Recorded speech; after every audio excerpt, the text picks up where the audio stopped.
Hello and welcome to the No Sleep Gang podcast, brought to you by the Notorious Fortean. My name is Chad, My name is Will. My name's Alex. and what are we here to talk about today, Alex? Well, today we've got some creepy mystery Christmas stories for you, mostly ancient mythology and folklore. And we'll just get right to it. So we've got a few topics to go over. The first one, I'm sure you've heard of this guy. Krampus is his name. He's kind of like an evil Santa creature. In ancient folklore, Krampus is described as a horned anthropomorphic figure, described as being a half goat and half demon creature. Its origin is not known, but ancient lore traces it back to 12th century Germany. At Christmas time, we all know Santa Claus, St. Nicholas, comes to visit good children all over the world and rewards them with gifts. Krampus, on the other hand, punishes children who have misbehaved. On the night of December 5th, which is known as Krampus Night or Krampusnacht, if you are being accurate and regionally accurate, the wicked hairy devil Krampus appears in the streets, and from there he visits the homes of naughty children. He may deliver them lumps of coal in their stockings, or worse, he will come with birch rods that he takes from strips from trees, and that he will then use to strike them on the back or give them to their parents to be used at a more convenient time.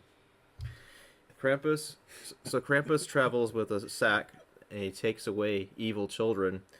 3 different fates await them. They will either get eaten, be drowned, or sent straight to the gates of hell.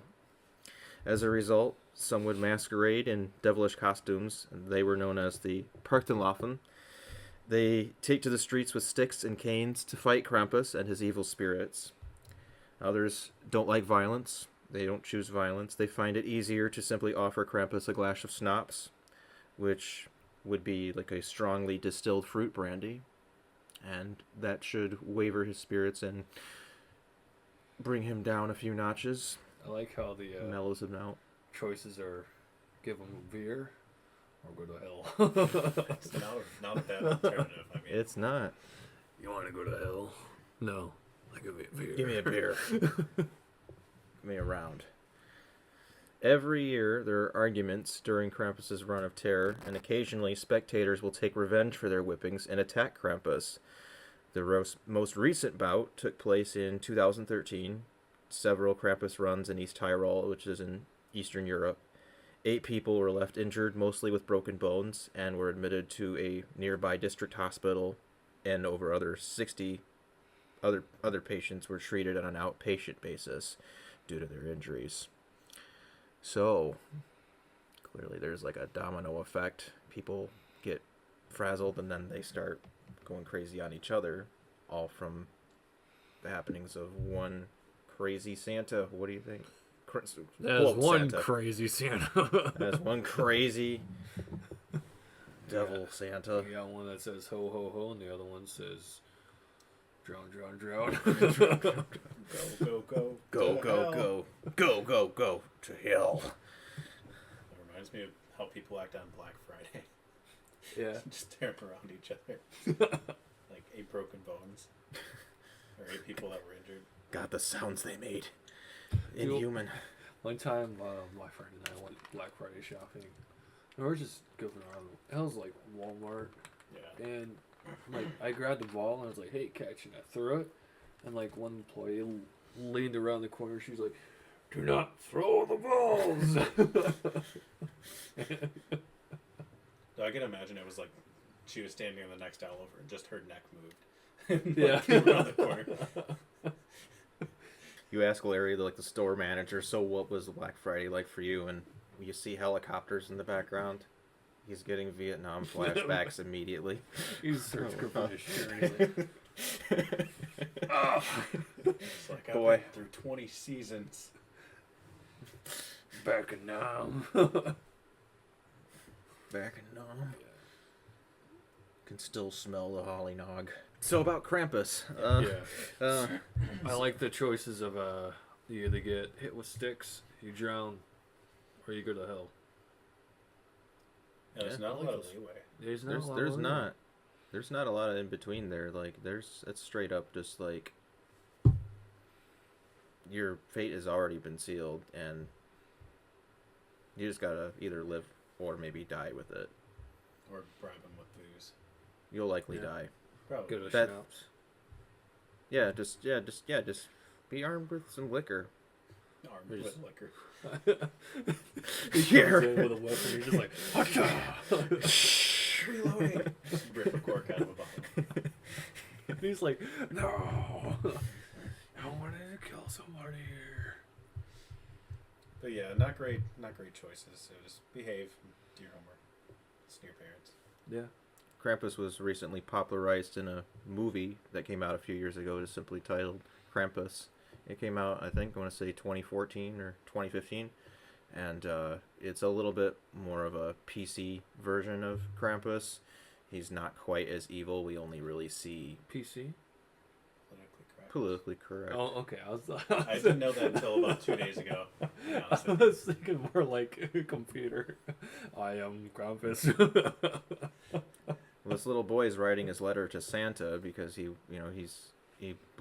has like his list of things that he wants, but he looks around his family. He's like lost the spirit of Christmas, and then he himself loses it because he doesn't believe it in anymore. He rips up the letter, and it doesn't go to Santa. It goes right to Krampus, and he and his little devil minion creatures pay them a visit on Christmas Eve, and basically it's kind of like you will believe in the good of Christmas again, and or else it's all like a dream. He sees his family, like he loses his family, they get spirited to the underworld, and then he goes and he's like, oh, I'm sorry, I just want Christmas to be like it always was. And then he wakes up and it's Christmas and everything seems fine, like everyone's opening presents, everyone's having a good time. But one legend is that Krampus, if he feels like you have to be taught a lesson, he'll leave you a bell, like a bauble, a Christmas bauble with your name on it. And they kind of look around because it seems like they all know, like they were all in the same dream, like on the same dream that he had. Like, wait, did this really happen? And it zooms out, and then it kind of gives you like, it's like one of those A or B endings. Like, is he stuck in like this eternal snow globe where he's punished for wanting Christmas the way it is, and now it's that way forever? Or is it maybe that Krampus is just keeping a good watchful eye on him, making sure that he follows his ways of keeping the Christmas spirit? It's very, I don't know, it's kind of implied either way. It's kind of subjective, up to the viewer to decide what the ending is like. I don't want to give away too much.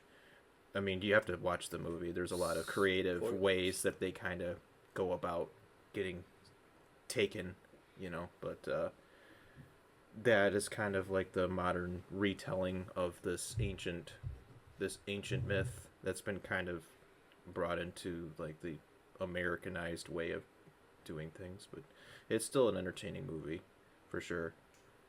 So that was Krampus. Next up we have Frau Perchta, and she is known as the Christmas witch in German, which is the proper Frau Perchta, or known even sometimes as the female Krampus because of her strong likeness to Krampus. She's often depicted as having a beaked nose made of iron, dressed in rags, carrying a cane on one webbed foot. But this old crone packs a mighty wallop, and she carries a long knife hidden under her skirt. Frau Perchta has a gaggle of women who follow her. When the nights are dark as pitch, she leads them on a wild witch hunt, trailed by the spirits of unholy children. They fly on wooden sticks that look like brooms, but they are in fact spun from wool. So, make sure that your flax is spun by the 12th night of Christmas, that's January 6th, for those who don't know, or she will set fire to your half-spun fibers. Do not mess with the witch goddess. That's a legitimate threat right there. That's a very specific threat. It is. I was going to say, it's like, there's a lot of big words in there. That's very specific. She'll steal and set fire to your fabric makings. Well, she's not going to set you on fire. Oh, actually, Unless no. you're wearing Actually, fabrics. That's actually not true. She will. Oh, is she going to? She actually does. Yeah. She actually will do worse. I actually wanted to add on to that. If you don't have your house is not clean, which is a Notorious. They do not like messy houses. They will not f with a messy house, and she will come and she will disembowel your soul if she finds that if you don't leave her a pot of gruel to eat, and your fibers aren't spun, and you have an unkempt house, she will take your soul. That's fair. So you're gonna have all of these meticulously things done, or else you just your entire existence just an inferno. 3 strikes, your soul is mine, she says. Well, that's just not enough. It's not. I mean, I make at least 3 mistakes before I get out of bed in the morning. Everybody makes mistakes. I make a mistake just by not setting my alarm. That's fair. That's why I do it before bed. She seem like any more charming than Krampus? This witch goddess? Bitch goddess? No. No. I prefer Krampus. I'd say yes. I prefer Santa. That's true. I mean, you're not He's the jolly fat man. I mean, all you gotta do is just literally just leave him cookies and milk. Yeah.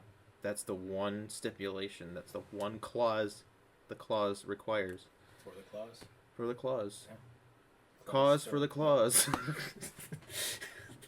So I've got one more for you, and this is a little bit more far-fetched than just one mythical creature. This is actually like a whole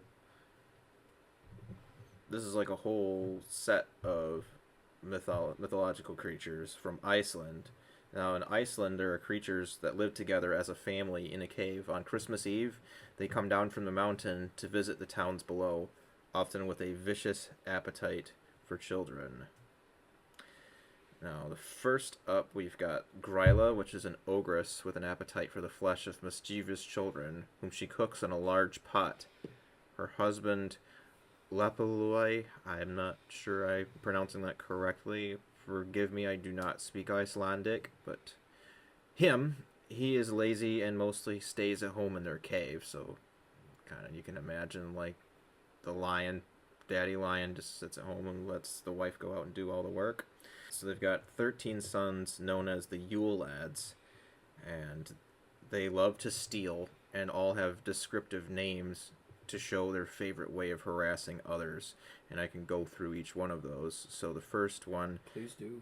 Yes. The first, with pleasure, the first is Sheepcoat Clod, and what he does is he will go out and he will find the flocks of sheep the farmers have, but he has one weakness, and that is he has peg legs, so he does not get around. If you can imagine like a pirate walking on, trying to plod through the snow to get to your sheep, that's this guy. There's Gullygawk, and he is known for hiding in like these, if you know what a gully looks like, it's kind of like, a trench in a hillside, and he'll wait for the time to sneak into the cowshed and steal all the milk. What can one guy do with all that milk? Who knows? I was gonna say it could prevent a lot of fathers from leaving forever, but I'm out to get some milk. Too bad. no, I already got it for you. You have to leave this house again. The elf is just like running. He's like, I got it for you. He's keeping families together. So he's not a bad guy at all? Maybe. He's a good guy, that's why. Probably not. Anyone who steals all the milk clearly has bad intentions. They're choosing violence. They don't want any lactations or milktation. Milktations. That's when you take a glass of milk and cookies and shove them together in the glass. What? I don't know, I just made it up. I mean, I've done that before. There's also Stubby, who gets his name because he's very, very short, and the best that he can do is steal the pans for the food baked to the bottoms and brims. He'll take it from the smallest, shortest shelves in your kitchen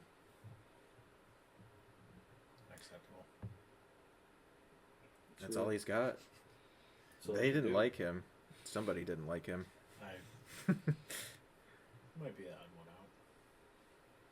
Oh, these are some odd ducks right here. So he's got to have a real abnormality if he's gonna be odd.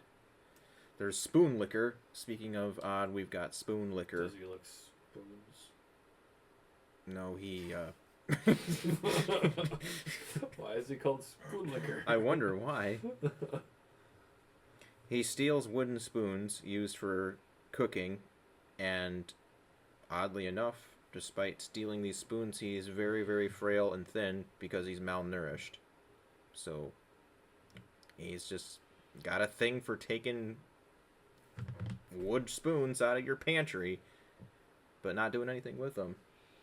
Weird. Just a klepto, I guess. And it's important to know that all of these lads, these Yule Lads, they don't come one night. They come over 13 nights because there's 13 Yule Lads, and they all have like a time window of 13 days where they'll come and do this weird stuff in town. There's Pot Scraper, who is known to steal pots to scrape out leftovers. So if you leave out anything, this guy is coming for your grub. There's Bowl Licker, who hides under beds waiting for wooden food bowls placed on the floor, which he would then take and then slop up all that gruel, that delicious gruel that you leave out. Door Slammer, I wonder what he does. Enjoys slamming doors, especially during the night, so he wakes up everyone in the house. We've got Skier Gobbler, and he doesn't take, like, I'm not talking, like, skis, I'm talking dairy. I'm talking yogurt. What's up with anything dairy you better hide because these guys are gonna. Yeah, we've got they'll like milk your cows and take those udders and take them dry, and now we've got someone who takes all your yogurt. Sausage Swiper, who hides in the rafters and will snatch sausages that are being smoked. What a name that guy has. Sausage Swiper. Bro's out stealing smoked sausages. He's like, I almost said smoking sausages. There's Window Peeper, who will look through windows in searches of things to steal. like sausages? Like sausages. It's a collab. It's cool. Yeah. The way they word that, they say peeper, so he's looking for things to steal, but is that all he's doing? Or I mean, is he peep? Finding stuff to peep. Because you see a lot of stuff. I don't know. It seems like they're Probably really shouldn't see. Yeah. they're pushing something else on us by giving him that name.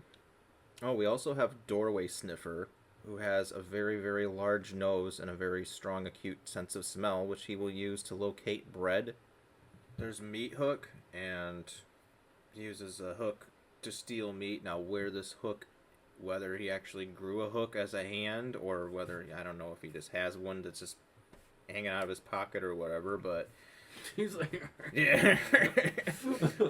So, just what I was looking for.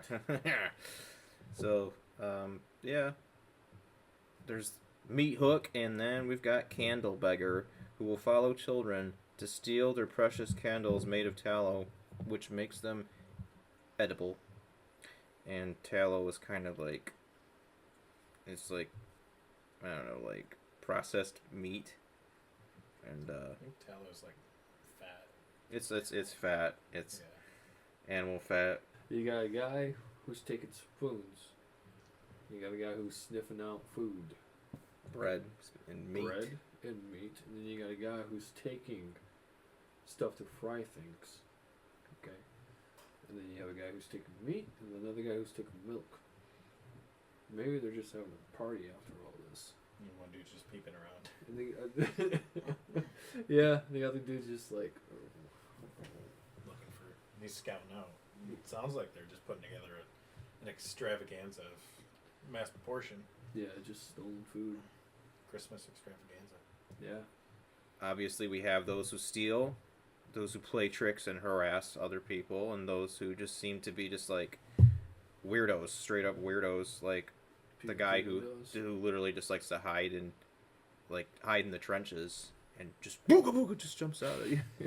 I can just imagine him just like that's his calling in life. Like, how do you find out, like, people sit there and think, what am I going to do with my life? Let me just sit around.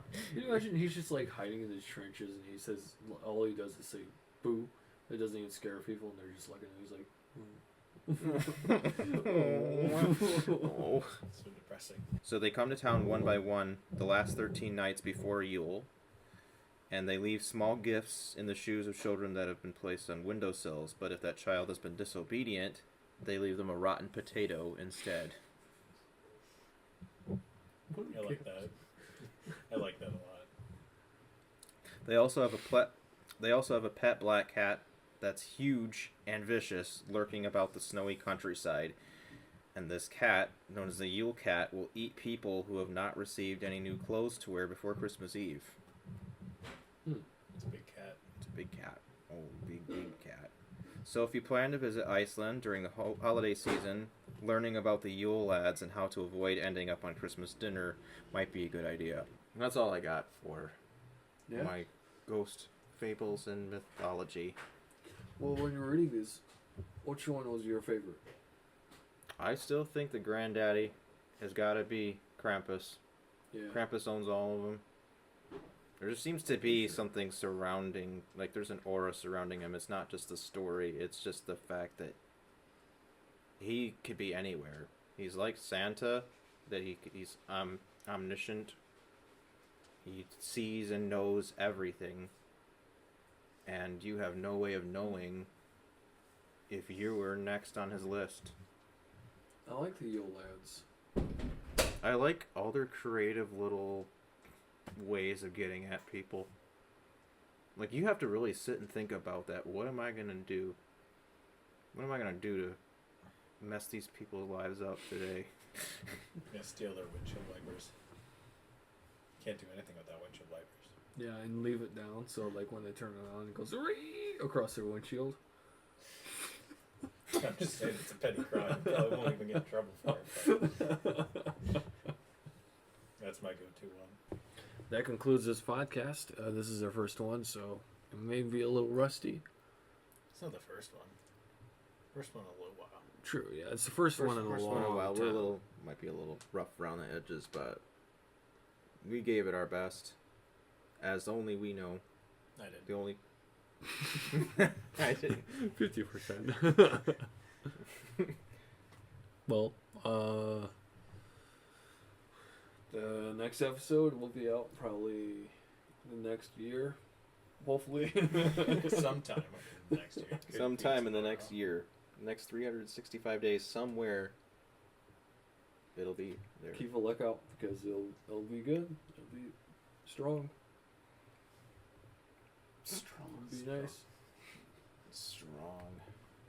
So, until the next episode, I want to say good night. Goodbye. Good luck.